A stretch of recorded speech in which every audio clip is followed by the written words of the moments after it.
Cerita hari ini novel Dosenku Suamiku.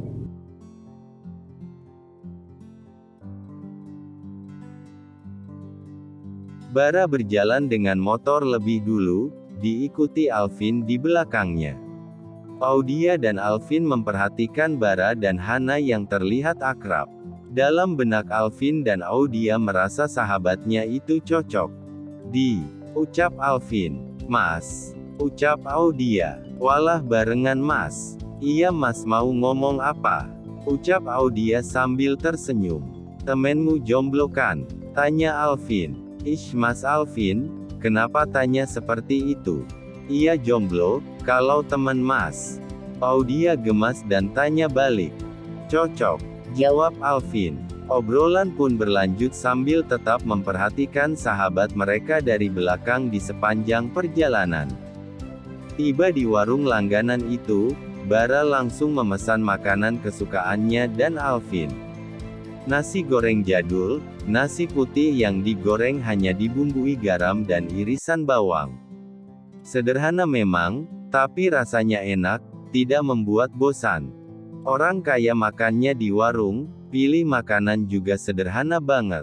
Mereka terlihat senang sekali. Tadi sebelum kesini, Pak Bara nyempetin ganti pakaian biasa. Ternyata, pikir Hana merasa kagum. Mbak Hana, mau nasi goreng jadul juga? Mumpung ada yang traktir, tawar Alvin. Ya, jawab Audia singkat. Boleh, jawab Hana, penasaran dengan rasanya. Minumnya apa? Tanya Bara. Es teh, jawab Alvin, Audia dan Hana bersamaan. Lalu mereka tertawa, tidak merasa janjian tapi ucap bersamaan, kompak lagi. Warung di pinggir jalan setapak menuju masuk desa, area persawahan. Memang tidak di pinggir jalan raya, tapi ramai pengunjung saat jam istirahat siang. Alvin dan Audia pertama sampai sudah merasa senang dengan suasananya. Mereka menunggu bangku di ujung yang masih kosong, lainnya sudah penuh. Ada yang memilih duduk di luar, ada yang di pinggir jalan juga. Terlihat orang-orang begitu menikmati, saling tegur sapa, canda tawa melepas lelah. Alvin merasa seperti kembali ke masa kecil dulu, waktu masih sekolah SD dan SMP. Dia tidak menemui suasana seperti ini saat SMA, apalagi kuliah. Dia fokus mengembangkan usaha dan waktu itu harus ikut orang tuanya merantau di kota dan menetap di kota besar. Untuk mengobati rasa kangen dengan suasana seperti itu, traveling jadi hobinya. Traveling ke berbagai daerah di Indonesia bahkan ke luar negeri dengan biaya sendiri dari tabungannya. Alvin nekat membuat usaha makanan kemasan berbekal keuletan, kecerdasannya dan pengetahuan yang didapat dari ayahnya. Alvin mengajak Bara untuk kerjasama. Waktunya itu Bara mulai kuliah. Alvin menggunakan uang hasil dari hobi foto-foto dan buku-buku tambah sisa uang saku yang ditabung. Usaha mulai besar seiring waktu dan bertekad mendirikan perusahaan. Bara pun diminta sebagai pemimpin perusahaan. Bukan tanpa alasan Alvin melakukan itu, semua sudah dipertimbangkan dengan matang. Alvin menyerahkan sepenuhnya ke Bara karena memang sudah sahabatan dari kecil. Jika memang tidak amanah, sudah dipasrahkan ke Allah. Selain itu Alvin harus pindah, ikut orang tuanya di ibu kota. Usaha orang tuanya berkembang pesat.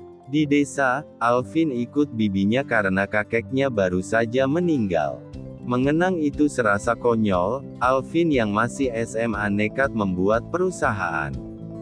Bara yang harus memegang karena Alvin saat itu belum memenuhi syarat untuk mendirikan perusahaan. Anak seusianya yang seharusnya fokus belajar tapi tidak dengan Alvin. Masa SMA dan kuliah pun ditempuh dengan cepat. Lulus lebih awal dari teman-teman di sekolah, bahkan seniornya di sekolah. Di sela mengurus perusahaan ayahnya yang dipercayakan kepadanya, ia memilih menjadi dosen. Alvin bukan tipe anak yang mengandalkan kekayaan orang tuanya. Alvin menjadi dosen termuda di negeri ini.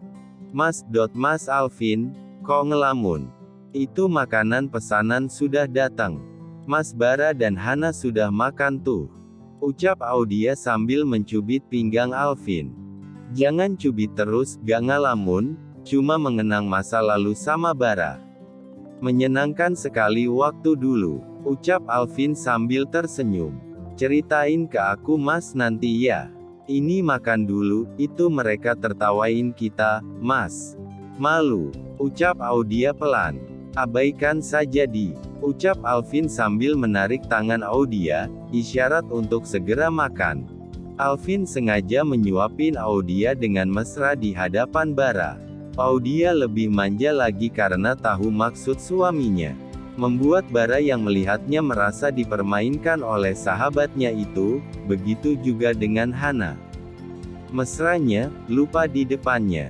Ucap Bara dan Hana bersamaan. Pak Bara, maaf. Ucap Hana ke Bara merasa tidak enak. Mbak Hana tidak salah kok. Jangan panggil Pak, panggil Mas atau nama juga boleh. Masih muda gini. Belum nikah juga. Itu mereka, palingan sengaja. Ucap Bara. Bara yang justru merasa tidak nyaman dari tadi dipanggil Pak terus. Usianya yang hanya beda sedikit. Makan di warung suasana santai, non-formal, kecuali di kantor atau pertemuan penting dengan rekan bisnis. Maaf Pak, Mas. Karena Mas Bara. Hana mencoba menjelaskan tapi tidak melanjutkan karena Bara memberi kode supaya tidak membahas tentangnya di tempat seperti ini. Maaf. Gara-gara dia sih. Hana mencoba mengalihkan dengan asal menunjuk ke arah Audia dan Alvin.